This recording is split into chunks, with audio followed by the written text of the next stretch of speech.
Hi, everyone. Thank you for joining us today, and I hope that you have a good day.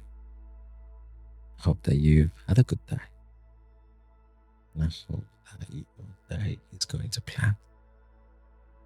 If you're in bed as you listen to me, I hope that you are beginning to unwind and the stresses of today are healing away from you as you attempt to shut your eyes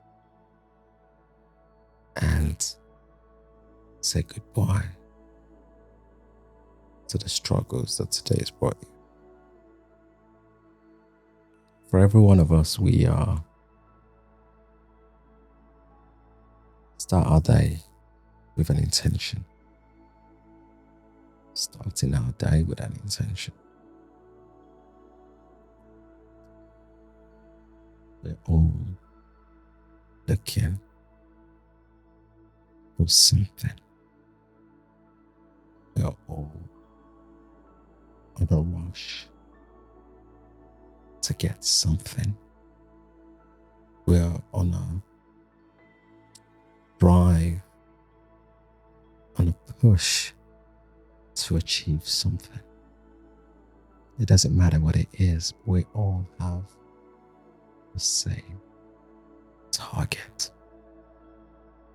The target is that we're hoping to accomplish something at the end of the day. But this is not something that just started today, it's something that started at the very beginning. In the very beginning time. If you're religious, then you read the Bible. Man was created and given everything. Somehow, we still believed that that wasn't enough because there was something that we needed to know, to gain, to pursue. And that pursuit for something can go one or two ways. It can either make us satisfied or it can make us want more.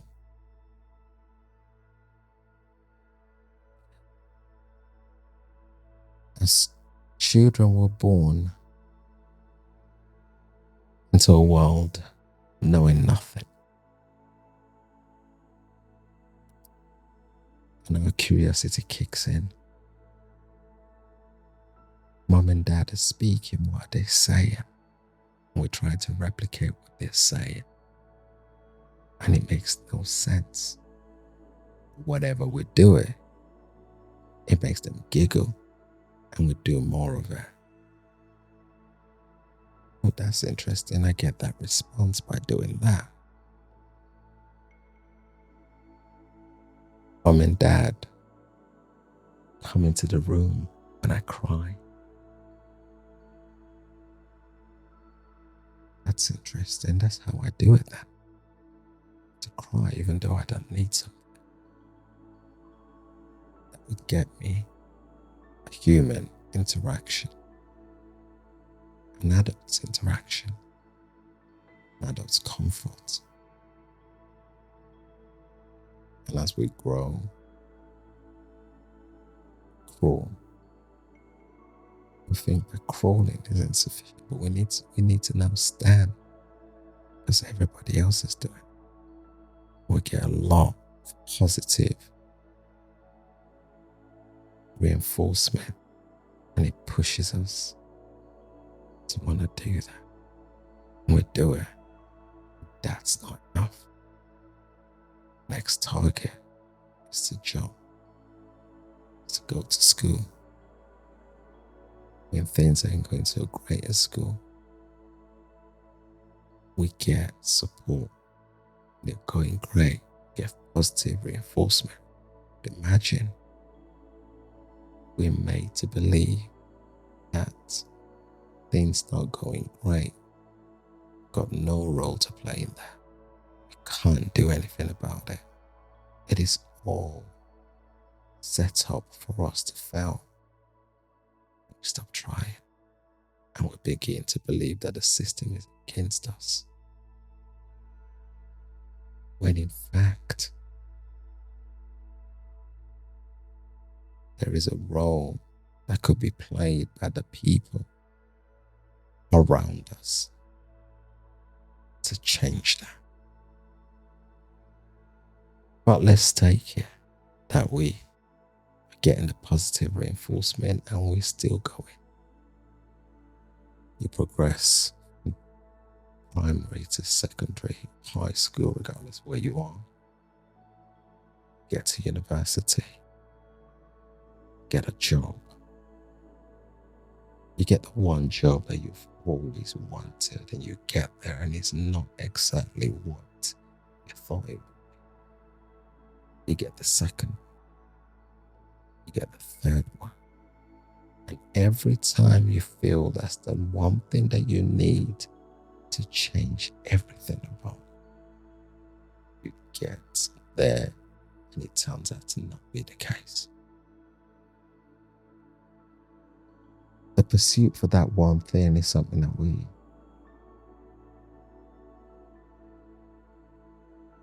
do because we're meant to believe that is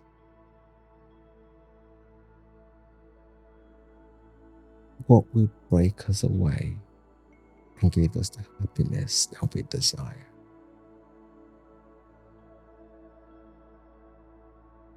But is that the case though?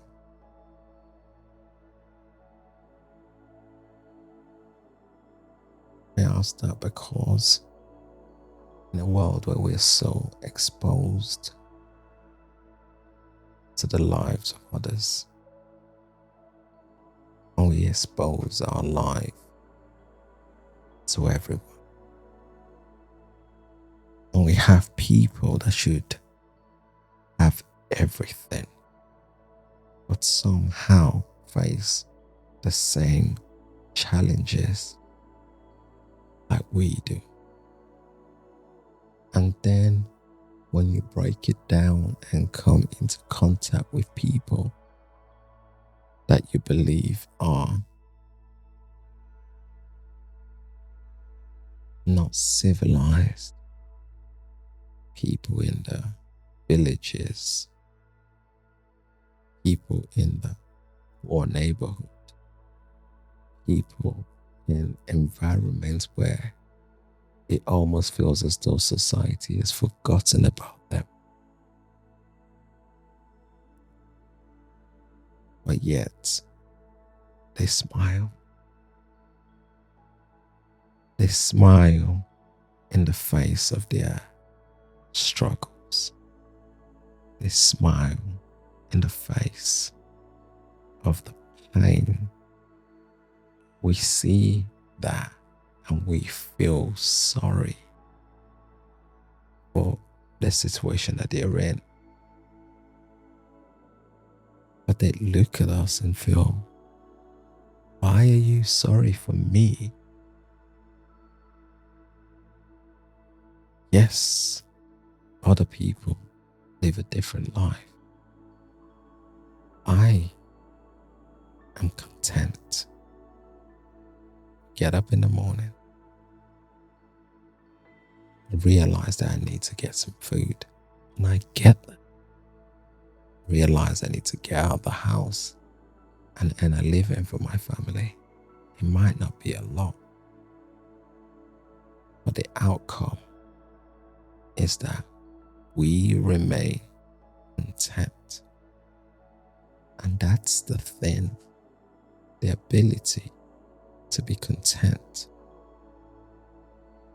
It doesn't mean that you can aspire to be great, but being content, shouldn't that be what we should be striving for? that one thing that we're constantly pursuing, should it really be about happiness or about being content? Because when you find that you're content,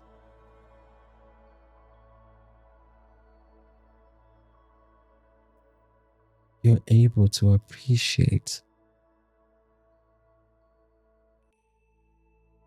the accomplishment that you've been able to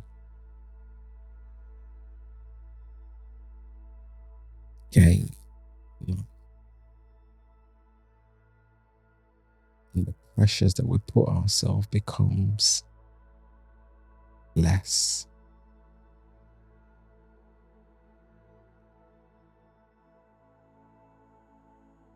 What do you think? Let me know in the comment section. Or should we really be striving? Happiness, content, being content, whatever stage we are. No, no. Again, I say this very carefully. It doesn't mean that we don't need to push ourselves. But when we do that, the way in which we push ourselves is not one that makes us feel worthless, but one that makes us understand that we're capable of achieving whatever it is that we set ourselves out to achieve. But as we move from the stages to another, we recognize that that was a job well done. Because I've done that, I'm capable of doing the other one. I'm going to enjoy this. Oh, I've got it. Before I shut the door to this, pursue the next, and the next, and the next. Let me know what you think in the comment section below. I look forward to reading it. Until next time, slip to me. It's been Kicks. Peace.